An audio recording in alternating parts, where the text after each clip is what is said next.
Você sabe de onde saem os recursos para o desenvolvimento urbano da região metropolitana de São Paulo?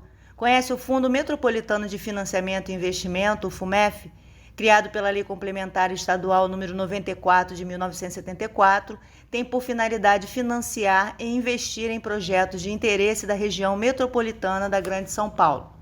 Os repasses são efetuados para pagamento de obras executadas e realizadas por intermédio do agente financeiro do fundo, o Banco do Brasil, após fiscalização e aprovação do agente técnico, a Emplasa, que é a Empresa Paulista de Planejamento Metropolitano S.A. Suas aplicações são operacionalizadas por meio de contratos celebrados entre a beneficiária, prefeituras e o agente promotor do fundo. Vamos à linha do tempo? Em 1982, foi feita a revisão do antigo Plano Metropolitano de Desenvolvimento Integrado, o PMDI-1, de 1970, que resultou no PMDI-2, o Plano Metropolitano da Grande São Paulo, 1994/2010. Foi concluído em 1983 e foi encaminhado para aprovação. Apesar de não ter sido formalmente aprovado no período de mudança de governo, foi considerado como oficial. Foi arquivado sem que o governador Fleury demonstrasse qualquer interesse em implementá-lo.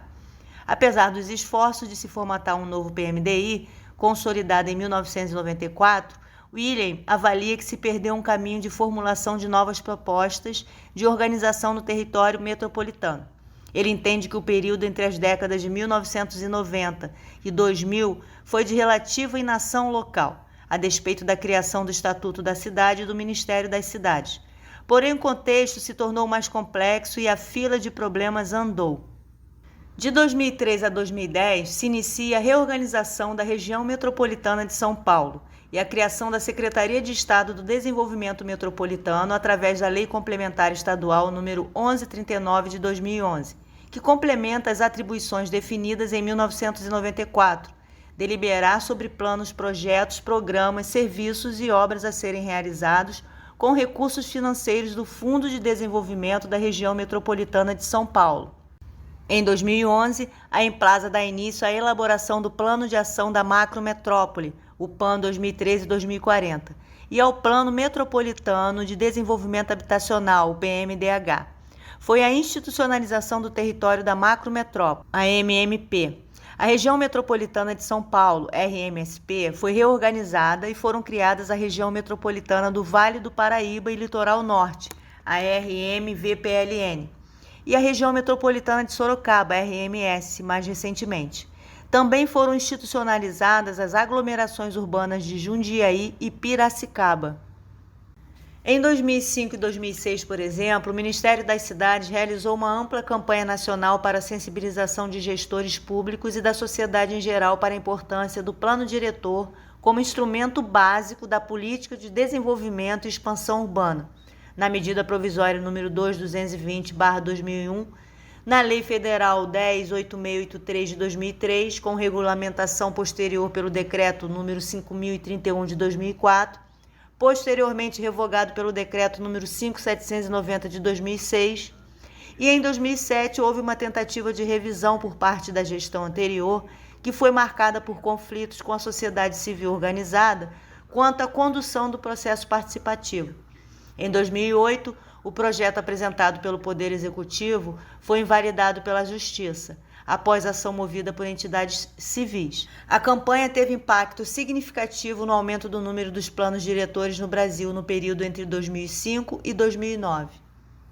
Nesse contexto, foram criadas as agendas metropolitanas, grandes eventos regionais em que são anunciados grandes investimentos, como aconteceu no Grande ABC em junho de 2011, no Alto Tietê em março de 2012, nas regiões metropolitanas da Baixada Santista em agosto de 2011, Campinas em novembro de 2011 e do Vale do Paraíba e Litoral Norte em dezembro de 2012.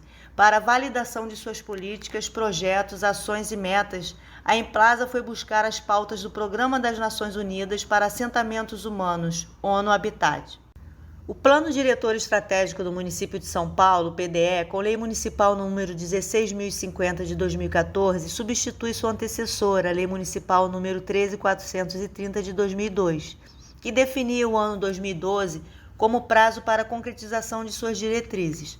Assim, em 2013, A gestão administrativa do prefeito Fernando Haddad assumiu a necessidade de refazer o PDE São Paulo nos últimos 20 anos, pós-Conferência das Nações Unidas sobre Habitação e Desenvolvimento Urbano Sustentável, Habitat II, e sobre os compromissos brasileiros para os próximos 20 anos. Estabeleceu um texto para discussão, número 2389/21, contribuições à nova agenda urbana, o relatório do Concidades para a Conferência Habitat III, instrumentos de política urbana. Também foi criado o Estatuto da Metrópole, aprovado e sancionado no dia 13 de janeiro de 2015, instituído pela Lei Federal nº 13.089 e surgiu com a justificativa de atenuar os problemas da gestão dos territórios metropolitanos no Brasil. Por princípio constitucional, cabe aos municípios a responsabilidade pela política urbana. No entanto, é o Estatuto da Cidade que dispõe sobre os recursos que permitem o cumprimento desses objetivos. O Plano Diretor Estratégico do Município de 31 de julho de 2014, o PDE, direciona as ações dos produtores do espaço urbano, públicos ou privados, para que o desenvolvimento da cidade seja feito de forma planejada e atenda às necessidades coletivas de toda a população. E, obviamente, garanta o repasse dos recursos. A Lei Federal nº 10.257 de 2001 estabelece e normatiza uma série de mecanismos e procedimentos para a institucionalização de políticas de desenvolvimento urbano, ao dispor sobre a ordenação e o controle do uso do solo. É também conhecida como Estatuto da Cidade. Ela regulamenta os artigos 182 e 183 da Constituição Federal e estabelece uma série de instrumentos convergentes para a institucionalização de políticas de desenvolvimento urbano. Foram consideradas importantes as referências normativas no âmbito do Concidades e do ciclo de conferências nacionais, como foi instituída a Política Nacional de Desenvolvimento Urbano, PNDU, a construção do Sistema Nacional de Desenvolvimento Urbano, a SNDU, a criação da Política de Prevenção e Mediação de Conflitos Fundiários Urbanos, além da tentativa de integrar as políticas de desenvolvimento urbano ao programa Minha Casa Minha Vida.